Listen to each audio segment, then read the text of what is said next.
The Collectors. Chapter 9. Remy's feet stuck soundly to the grass beneath his shoes for several terrifying moments before he was able to yank his right foot up and back. The force of the sudden movement destroyed the boy's balance, and he fell backward into the ground. Lucinda shrieked and clung even more tightly to him. The sobbing began anew. Doug spun and was facing the bridge. He stumbled back a few steps himself.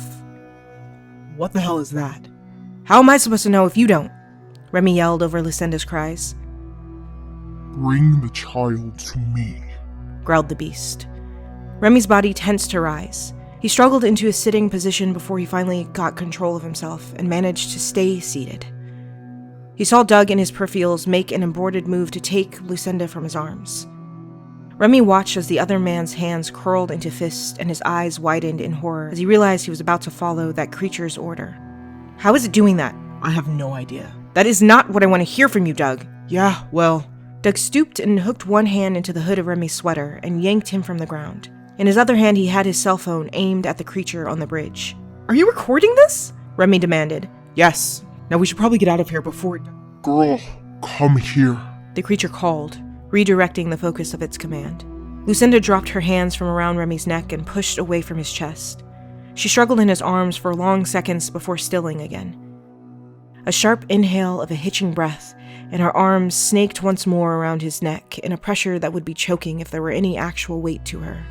Please, no, I don't want to. Doug cursed softly as he tugged sharply on Remy's hood, actually choking him where the girl had failed. But Remy disregarded it because he realized the same thing Doug must have.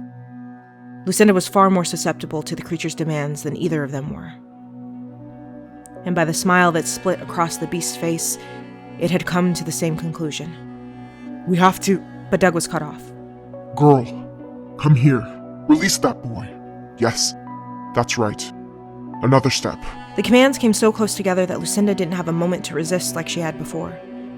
Before Remy knew what was happening, she was pushing against his chest again, pushing like she was suddenly more than glitter and tears. She was free of him within seconds. The combination of her pulling at him and Doug pulling him along, making it impossible for Remy to keep a hold of her. No. She continued to cry, even as she was following the rapidly delivered commands of the beast. Shut your mouth, girl. Come here. No! Stop! Remy called out, and she did, collapsing onto the ground halfway between where Remy scrambled to his feet and where the beast stood like a king on its bridge. Hush, boy. The words were whipped at him, and for a moment it felt like his tongue was cleaved to the roof of his mouth before he was shaking it off. In those seconds, the creature directed more commands at the girl. Disregard them. Hear only my voice. Stand up. Come to me. Remy took a breath to speak, and another command was aimed at him. Hush, boy. Another step, girl. Another. Hush, boy. No, do not stop. Come on, girl. Hurry up. Hush, boy.